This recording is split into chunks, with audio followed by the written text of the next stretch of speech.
Europe 1 Soir.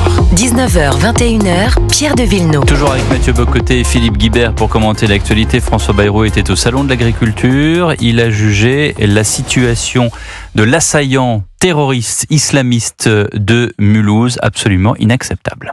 L'assassin de Mulhouse, il avait été présenté 10 fois aux autorités algériennes pour que son pays d'origine accepte que nous le renvoyions chez lui. 10 fois. Et les 10 fois, la réponse a été non.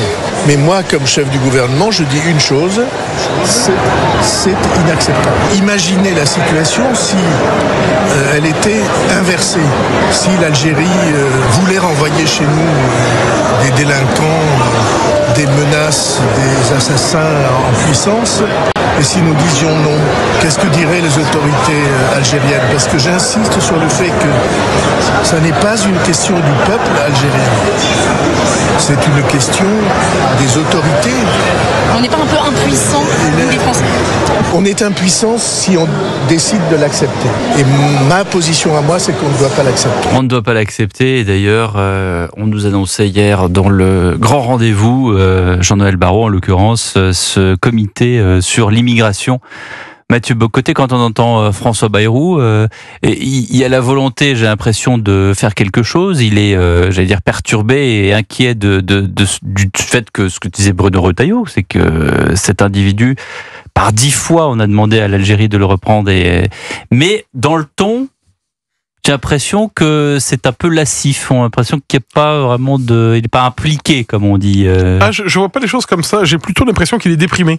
C'est-à-dire qu'il prend conscience. Il a rêvé toute sa vie. C'est vrai. Dépression générale. Il a rêvé toute sa vie d'arriver au premier rang. Il y est presque parvenu par Matignon plutôt que l'Élysée. Et il constate soudainement, mais on aurait pu lui dire, que les vrais pouvoirs ne sont plus politiques. Le politique a un pouvoir gestionnaire, résiduel, alors que le véritable pouvoir est dans les tribunaux. Le véritable pouvoir est dans la technostructure. Et qu'est-ce qu'on voit en fait? C'est que la France est prisonnière aujourd'hui d'une conception du droit, d'une conception de l'État qui rend l'État impuissant lorsque vient le temps d'assurer la sécurité de ses propres citoyens.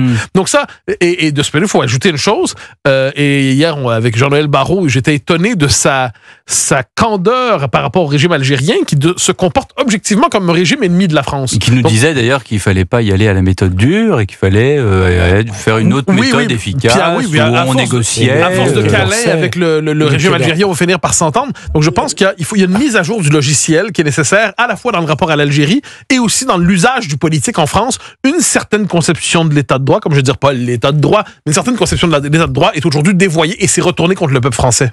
Alors je ne sais pas où il parle Bruno Retailleau, mais là on a un urgent de l'AFP qui cite le ministre de l'Intérieur qui en France peut soutenir que la dureté n'est pas du côté du régime algérien. Voilà ce que dit Bruno Retailleau à l'intérieur. Et c'est comme ça que je comprends la réaction de François Bayrou, c'est-à-dire qu'il sent que Retailleau ne se contente plus de faire des déclarations, mais a évoqué l'idée par journaliste interposé, par ses conseillers, qu'à un moment donné, s'il a le sentiment qu'il ne pouvait pas avancer par rapport à l'Algérie, par rapport au régime algérien, il pourrait envisager de démissionner. Moi, je pense que François Bayrou intervient parce que là, il a senti un danger politique et qu'il y aurait 90% de la population derrière Bruno Retailleau.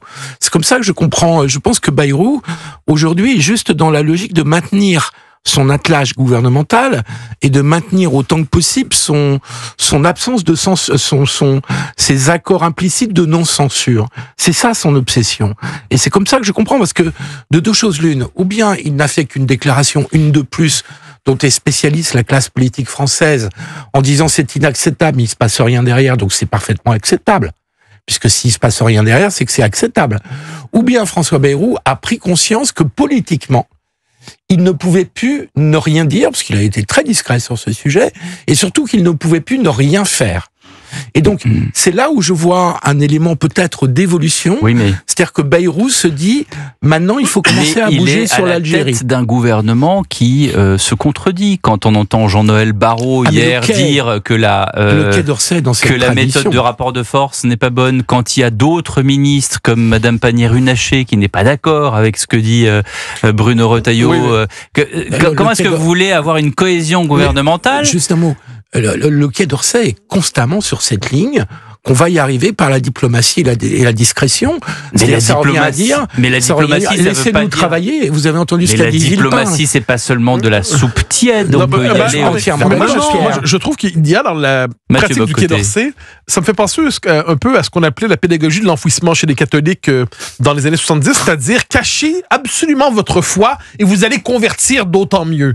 Donc là, c'est-à-dire soyez dissimulés pour mieux convertir. Et bien là, je trouve que le Quai d'Orsay, le plaidoyer pour la diplomatie, c'est ne faites rien, ne bougez rien, ne cherchez pas à provoquer.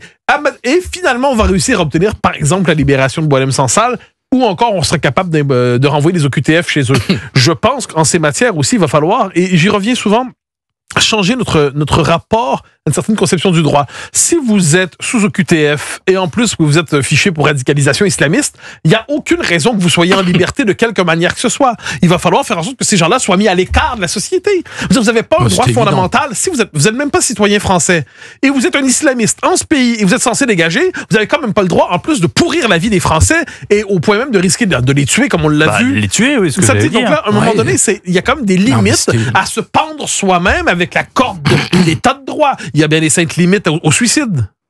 Non, mais bien sûr. On constate une fois de plus, il y a un énorme trou dans la raquette et avec des conséquences évidemment tragiques. Donc évidemment que ce genre de personnages n'ont rien à faire dehors. Je pense que là-dessus, nous serons tous d'accord. Mais le problème est de passer, encore une fois, de la parole aux actes.